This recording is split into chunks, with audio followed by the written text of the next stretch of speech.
Hey, deserving listeners, Love is Blind, Season 5. Let's check it out. Sticks just made my strap come down. So, speaking of... Big sticks. How do you feel About your stick? about my stick? No, your stick's good. Your stick's fine. I'm pretty content with everything right now. I will say with you, I thought you were gonna come on a lot stronger. Okay, so it's good. They're talking about their sexual experiences up to this point and talking about how they feel about it, their reactions to it, complaints, compliments, and she is saying that she thought that he would come on a little stronger. Okay, it'd be good to clarify. Are you talking about, like, what do you mean by that? I could mean at least a dozen things off the top of my mind, but she did say that earlier, I don't think I reacted to this, that she enjoyed the dimensions of the stick. Should I title this episode Stick Dimensions? So that was a compliment to him, although, it's something that he, it's not a behavioral thing, obviously. So, okay, let's see what he says here. Because you are like this macho. Yeah, like I can be very shy sometimes. In the bedroom? With you. Well, remember, Stacy, where he comes from. I keep thinking that's going to come up at some point. He came from, what was it again? Was it Jehovah's Witness? Let me look at my notes here. Izzy.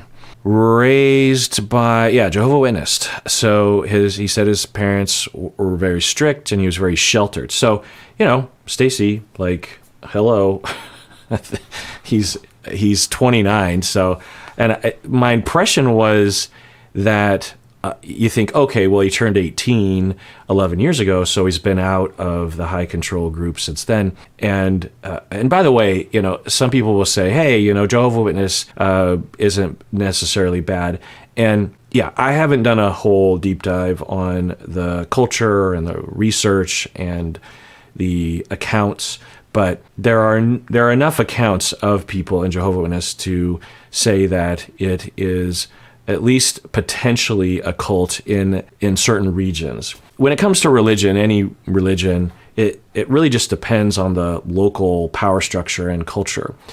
With Jehovah's Witness, with Mormons, with evangelicals, with Muslims, with Jewish people, you can find completely different practices and mindsets and beliefs, even in the next town over, because of the particular culture of that group, of the leadership, that sort of thing, the history of that group, the kinds of things they're dealing with. For example, from my understanding, and very much anecdotally, the average Christian in Seattle, whether it's Catholic or Lutheran or whatever sort of Christian in Seattle, they support gay marriage. Whereas in the next town over, across the state in Spokane, Washington, or other places, I'm guessing it would be a different thing. So I just want to say that, but I'm guessing that for him, at the very least, who knows about whether or not it was a cult or high control or harmful to him, but I'm pretty sure he probably was restricted from learning about positive sexuality.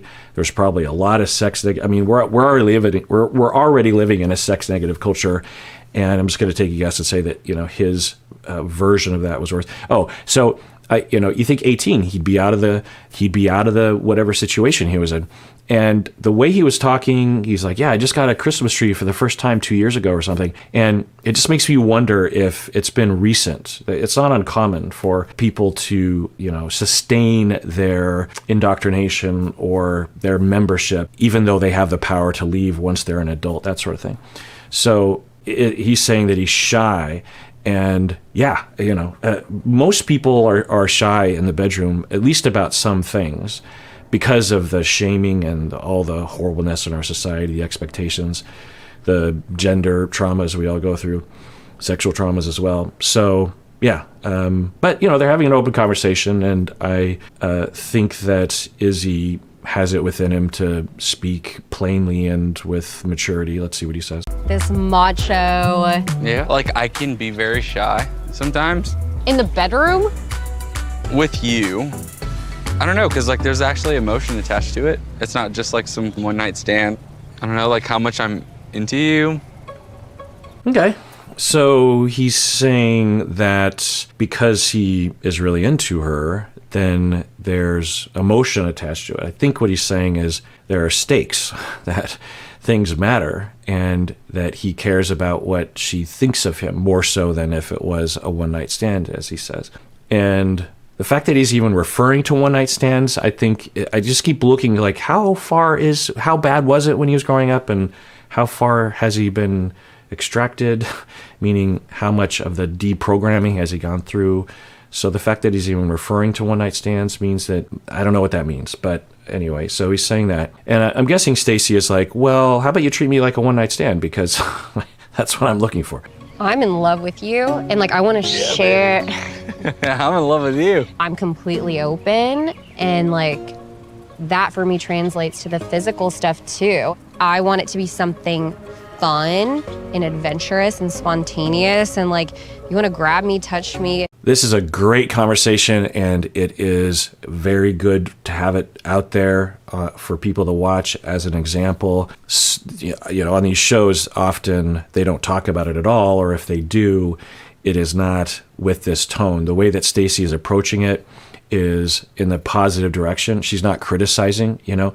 You could argue that earlier she kind of was, but it was at least open enough. And I think that Izzy has the resilience to handle that kind of statement. She would probably know that his ego isn't fragile to the point where he wouldn't be able to handle what she said earlier. But this version, I want to rewind this, because so many things in life depend on how we phrase things. And with my couples that I work with, this is a very important, this is one of the, top 10 things that I work on with couples almost always, which is that you have an idea in your mind that you want to change something about your partner, or you want to give them feedback. The larger topic here is that when it comes to being in a marriage or in a long-term relationship of any kind, whether it's a friendship or a work relationship, we all need the ability to give feedback and to receive feedback and to process feedback and to give feedback about feedback. And we do not talk enough about how to do this in society. So often, feedback will be too harsh or too passive or avoided altogether until it's too late, and then you just smash someone with a bunch of horrible negative feedback. But to drill down on just one of the elements that's common is that, last night you had a fight with your partner or something happened, and the next day you feel like, ooh, I should probably talk with my partner. And the thought that emerges for you will be negative. It'll be like, you did this, you always do this, I can't stand it when you do that, and when you said that was awful, and you've done it to me before, and how would you feel? And all those statements might be rational or objective or fair, but there's a way of saying things that will more likely lead to a constructive and positive resolution. It's similar. I always just think of when I would watch my mom talk to kids in the home daycare that we had. And I knew for my mom, like you'd have a 4-year-old that would be, not picking up the toys. And my mom, in her mind, I knew that she was thinking, you need to pick up the toys, and you never pick up the toys, and how come you're so lazy all the time? She wouldn't be thinking that, but I'd be thinking she should be thinking that, or at least something in that direction, some sort of criticism, right? But my mom would word it in a very different way. She would say, and she did this to me as a kid as well, right? And she would walk up to the kid and she would say, you know what? I just love it when you pick up the toys. Can you pick up the toys now? You're such a great toy picker-upper. And the kid would be like, huh? And would start picking up the toys. It's a very different message. Now, it's a 4-year-old version, right? But what Stacy is doing is in that camp, according to me anyway, which is that when you have, that complaint, let's get back to that role play. Last night you had a fight with your partner, and the next day you're grumbling about it and just feel like, I just feel like they need to know what they did. And, depending on the situation, but a version that I can role play here is you go to your partner and you say, hey, I don't know what happened last night. I don't know. I only have my perspective, and of course I'm biased, but what happened, it hurt my feelings. I'm pretty sure you didn't mean to, but it did, and I have a lot of angry things that are rattling around in my head, but I'm pretty sure that those aren't fair to say or even necessarily think. I'm biased in this moment because I'm hurt, but I don't know. I just feel like last night was not great. And do you want to talk about it? Did I do something? That's a very different way of opening up the conversation. A long time. I'm in love with you, and like I want to share. So that's a good opener. Say something nice, right? I'm in love with you. And just to remind you, because we need that reminder sometimes. That for me translates to the physical stuff too. I want it to be something fun and adventurous and spontaneous, and like you want to grab me, touch me, bend me over, do whatever, go for it. Like I feel connected to you physically and sexually, but like it's gonna come when I'm driven. Okay, so she's also making a request, right? Instead of saying you're too tentative, she's saying, this is what I want. This is what I like. If you'd like to, it's the way she phrased it. If you'd like to do these things, it's like my mom going to the 4-year-old. If you'd like to pick up the toys, boy, would that be great. If you'd like to bend me over and throw me around, then that would be great. Now, it's possible that he's not into that. Who knows?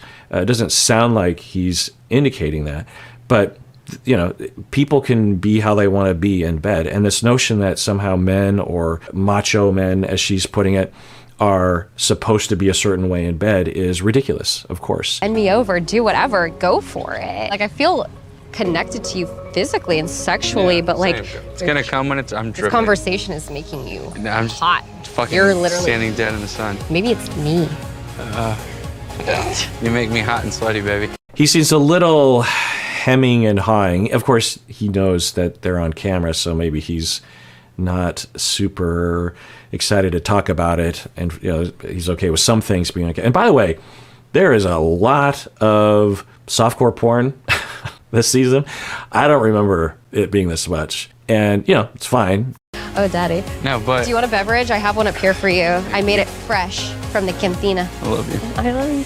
And if you remember, if you watched Queer Love with me, I was noticing a fair amount of actual sex scenes in that show. They had the camera in the corner of the bedroom that was just constantly filming, and they, the individuals would be having sex, and the individuals would be under like a thin sheet, which, is a little covering, but doesn't leave much to the imagination, and it's totally fine. Sex positivity, and God bless them. The question that I had was, how do the cast members feel about it? And since I haven't heard anything that indicates that the cast members were upset about those scenes being included in the show, I have to just hope that the individuals either were neutral about it or might have even wanted it to be out there. You can imagine someone like Vanessa saying like, yeah, that's why I was doing it for the cameras, so that you would include it, that I like that sort of thing. So it really just depends on how they felt about it. And since I haven't heard anything, I'm just hoping that they were okay with it.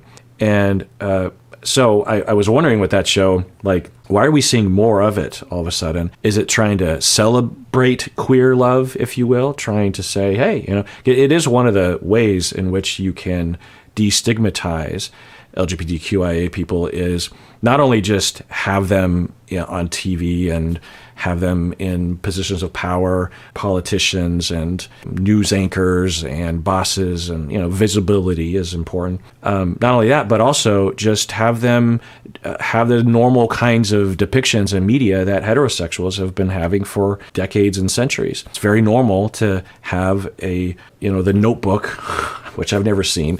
At least I don't think. I feel like I've seen a scene. Isn't there rain and some Amy Adams and Ryan Gosling, right? I think. And I'm just going to take a guess and say there's a fair amount of kissing scenes in that movie. I don't know. When you see that and all the other depictions as we emerge into teenage years and adulthood, as kids, kids aren't necessarily exposed to a lot of that, but teens are, certainly adults are. The more we see of that, the more it looks normal to us. Depictions of heterosexual interactions are not inherently more normal than other sexual orientations.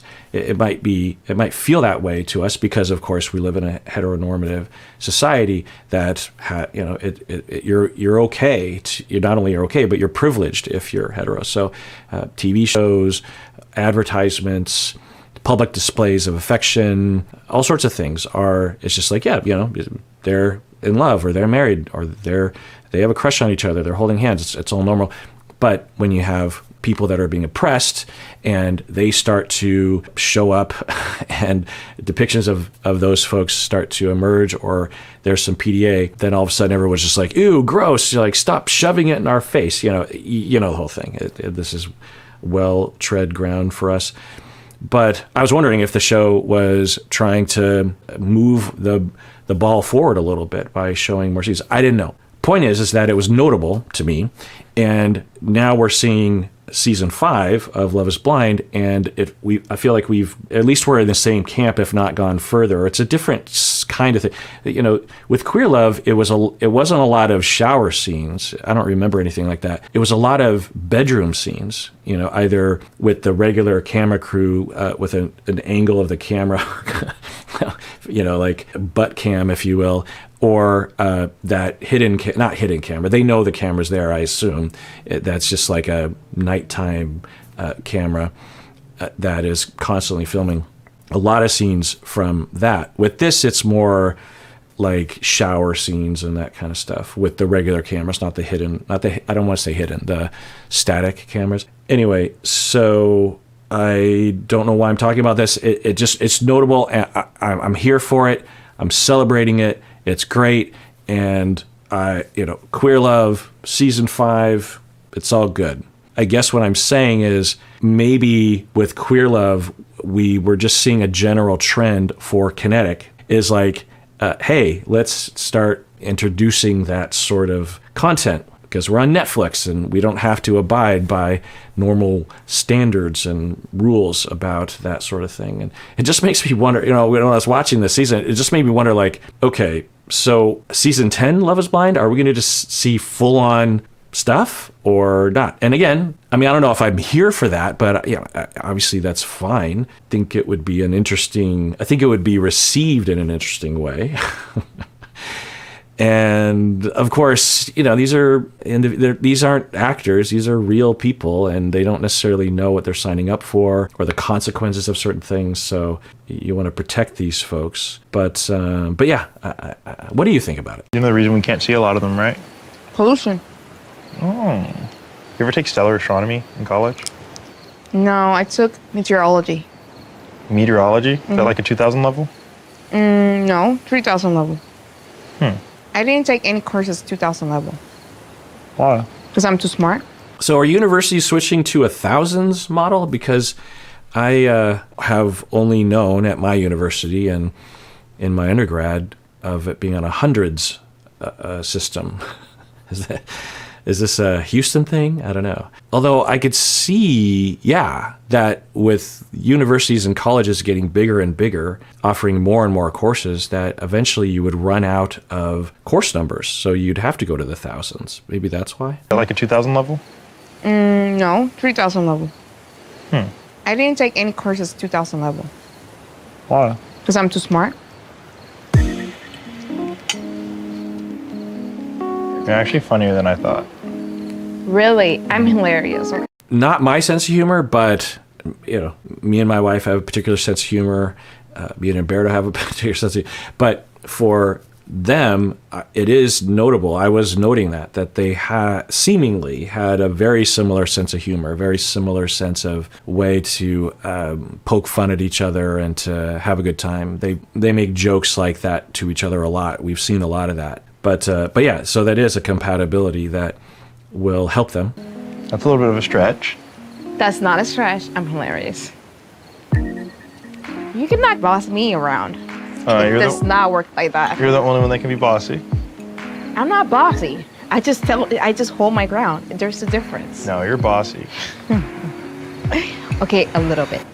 Yeah, they seem to be getting along. Of course, we have a long tradition in our society of calling women who are even just a little bit assertive, and we will call them bossy or the B word or something. And I don't think that's playing out right here, but I just want to point that out, that we want to be careful about that kind of language. And we also know that Lydia is bulldozer-ish, which you could say is on the bossy side of things. And by the way, one of the things that I remember about my childhood, I was 3 or 4, and I distinctly remember I was hanging out with my friends outside, and I came inside, and my mom pulled me aside, not angrily, but just said, "You know, Kirk, you're a little bossy."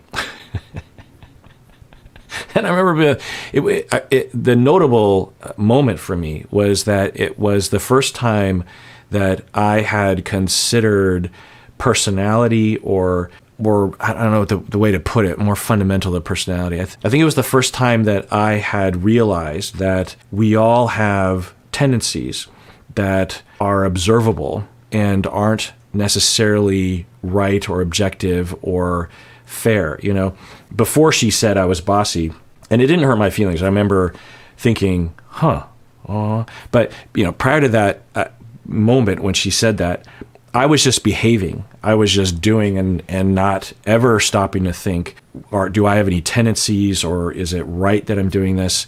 I mean, certainly by that age, I thought about right and wrong to some extent, but I didn't think about tendencies for each of us. You know, there were rules, right? You know, when you're 3 and you learn, okay, you can't hit, to share, you have to wait your turn, inside voices, there's all these rules. And so you're just always kind of following these rules. And then beyond that, you're just sort of behaving. When my mom pointed that out to me, I do remember in this very 4-year-old way realizing like, so I have a tendency. And now I have to pay attention to that, you know, because I didn't think I was being bossy. And if you just asked me, I would have thought that we were all equally contributing or something. But when she said that, it like opened the veil for me. And I was like, oh, so I must be giving more directives to people regarding our play. And what does that say about, that's not a good thing. So it was very new to me. I remember thinking about that, which is kind of funny, you know, when you think about what I do now, right? But I have been, you know, there are pros and cons. On one hand, I am assertive, you know, on the positive side. On the negative side is that I can be bossy and annoyingly directive. I can bulldoze, I suppose, with my own wishes and wants. Why am I talking about? Yeah, so he called her bossy, and she does tend to do that. All right, well, that does it for that episode. Everyone, please take care of yourself because you deserve it. You really, really do.